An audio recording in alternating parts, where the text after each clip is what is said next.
Y ya sos Filaraquia y bienvenidos una vez más a este vuestro canal dedicado a la cultura griega. Y si no me conoces porque es tu primera vez por aquí, me presento, soy Lorena, como habrás visto en el nombre del canal, y soy la historiadora Filoelena y guía oficial de este canal, y aquí hablamos de Grecia. Y bueno, he decidido inaugurar una nueva sección y hacerlo como tal, y es hablar de diferentes monumentos, edificios, patrimonio en general de la ciudad de Atenas, que por cierto ya estamos hablando de historia y patrimonio en mi canal privado de YouTube, en la comunidad privada. Todos los meses hay una masterclass sobre historia y patrimonio de Grecia, pero bueno, aquí en el vídeo, en el canal de YouTube en general, en público, vamos a hablar también de ello, y lo que vamos a hacer es ir seleccionando diferentes edificios o monumentos interesantes. Algunos de ellos serán de lo más conocidos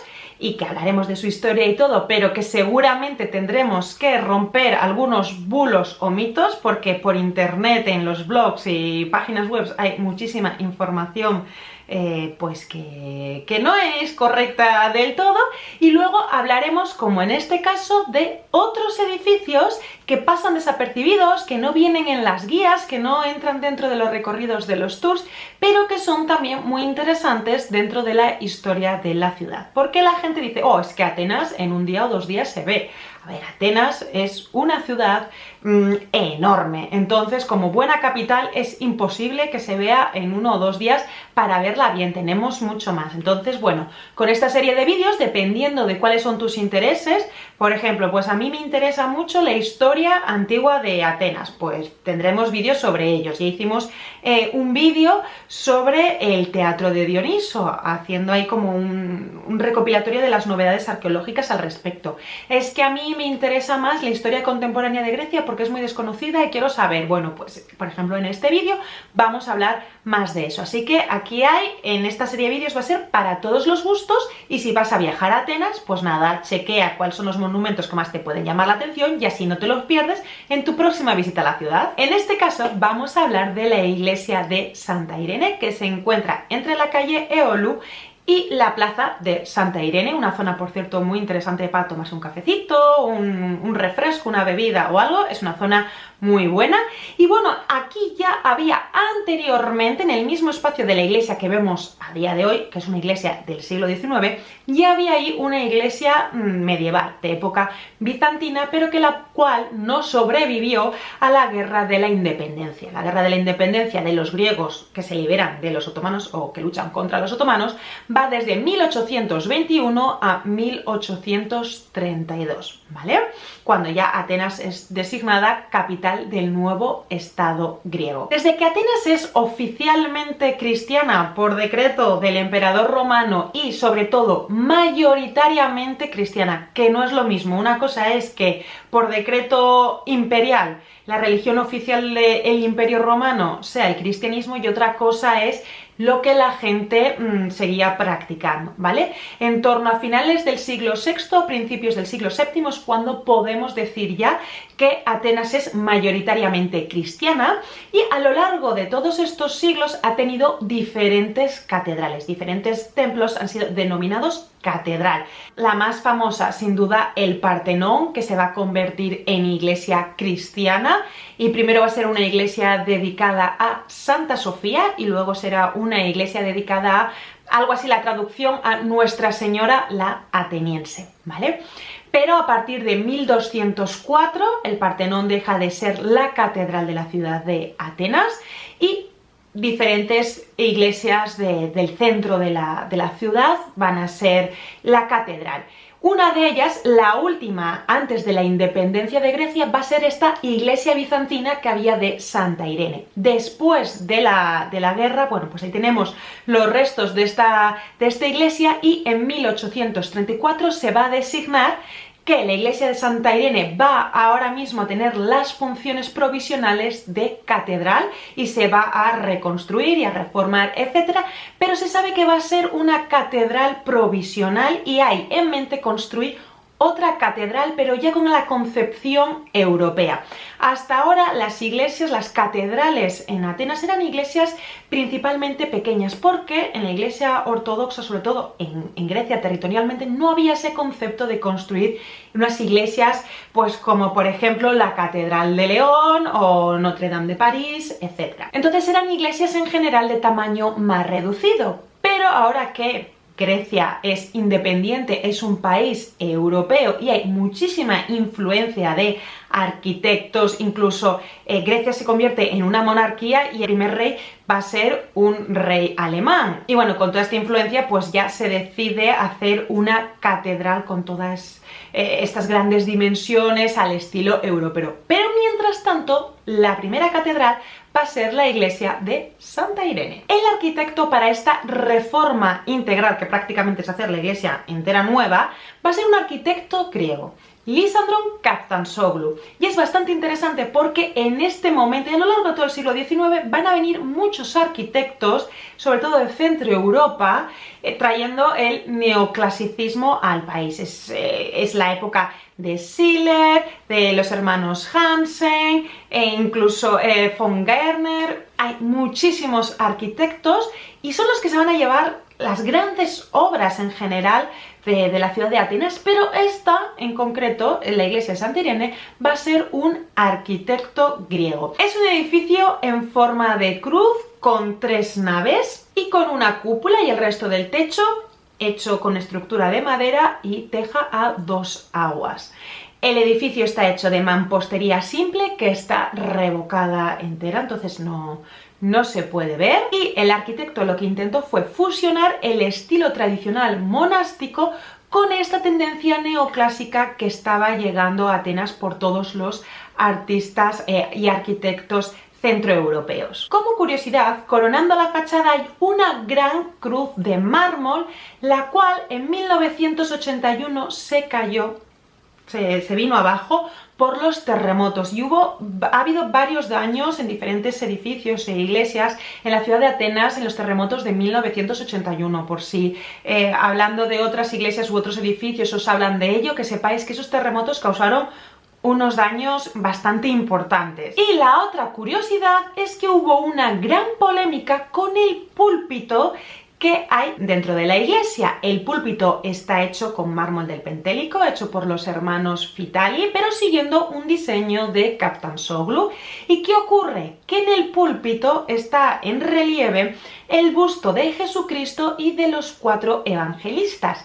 Y recordemos que en la iglesia ortodoxa no existen las esculturas, ¿vale? Ahí hay iconos y hay pinturas, pero no hay esculturas como tenemos, por ejemplo, en España en las iglesias católicas. No vas a encontrar nunca una figura ni de una virgen, ni de un Cristo, ni de un santo, ¿vale? Entonces, claro, esto al final va a crear toda una polémica. Hubo un sector pidiendo que se destruyera el púlpito porque iba en contra del dogma de la iglesia ortodoxa, aunque al final, bueno, pues el púlpito sigue estando y nada, os he sacado fotografías, las que habéis visto, las he conseguido por internet porque yo no he encontrado mis fotografías en el ordenador. El 12 de diciembre de 1850 se inauguró oficialmente la iglesia, aunque no estaba terminada y aunque ya había oficiado misas anteriormente, como vamos a ver un poquito más tarde, pero bueno, esa es la fecha de la inauguración oficial, además presidida por la reina Amalia, ya que ella puso mucho empeño en la construcción de esta iglesia. Y en la iglesia además había 2 tronos, uno para el rey Otón y otro para la reina Amalia. Estos tronos no se conservan en la iglesia de Santa Irene, pero sí que están expuestos en el Museo de la Historia Nacional, que es el antiguo parlamento. El primer parlamento que se construyó en Atenas ahora es un museo, el Museo de la Historia Nacional, que abarca desde que Grecia se independiza del Imperio Otomano. Pues ahí tenéis los tronos que originalmente estaban en la iglesia de Santa Irene. Y ahora, para terminar, vamos a hablar de todos los eventos históricos que se han vivido en esta iglesia. Bueno, ya es importante decir que esa ha sido la primera catedral de la Grecia contemporánea, pero también es importante qué eventos se han vivido aquí, como por ejemplo la celebración de la mayoría de edad del rey Otón, cuando Grecia se independiza y luego, bueno, posteriormente en 1832, las grandes potencias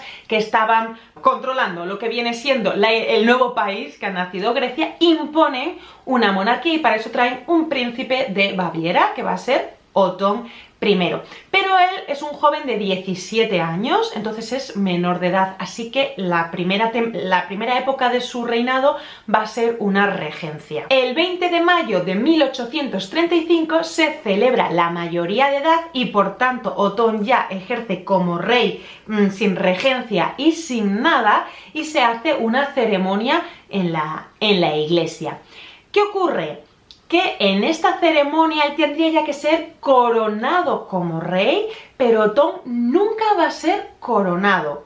Si buscáis en internet y demás veréis que, bueno, pues que la corona no llegó a tiempo en el barco, etc. La realidad es que Otón no fue coronado porque supuestamente un miembro de la Iglesia ortodoxa tendría que coronarlo, ¿no? Como él designado por Dios, porque supuestamente los reyes son designados por Dios, bueno, pues él designado por Dios como rey del país. ¿Qué pasa? Que Otón era católico y nunca se convirtió a la Iglesia ortodoxa, así que la Iglesia ortodoxa se negó a coronar a un rey que no fuera ortodoxo. Se hizo una misa y luego se fue al Palacio Real, bueno, al edificio que todavía no estaba el Palacio Real como el que está ahora, el edificio que estaba en las funciones usándose como Palacio Real, y se siguió ahí la ceremonia y demás, pero Otón nunca fue coronado. Otón se tiene que exiliar en 1800, finales del 62, si no me falla la memoria, y viene Jorge I. Jorge I es luterano, pero cuando llega en 1863 él se convierte a la Iglesia ortodoxa griega y es coronado como tal, y de hecho toda la familia real griega son ortodoxos desde ese momento. Les hay más o menos practicantes, pero su religión es la Iglesia ortodoxa griega. Por cierto, recordad que en todos estos vídeos de historia, en la caja de descripción tenéis la bibliografía utilizada como fuente para hacer los vídeos, y da la casualidad que el que estoy usando en este caso, que es un artículo muy bueno, está escrito por un antiguo párroco de la iglesia de Santa Irene, que además ha sido historiador y bueno, ha trabajado bastante en investigaciones de patrimonio eclesiástico en Grecia, así que sabemos de primera mano la información de no, Otón no fue coronado porque no era ortodoxo, porque nos lo está diciendo un miembro de la Iglesia ortodoxa griega. El siguiente evento importante que ha sucedido en esta iglesia fue la celebración del primer aniversario del 25 de marzo. En 1838 se declara que el 25 de marzo, oficialmente conocido como el día de inicio de la Guerra de la Independencia, va a ser fiesta nacional. Y bueno, antiguamente no se concebía una fiesta si no había una parte de religiosidad, ¿no?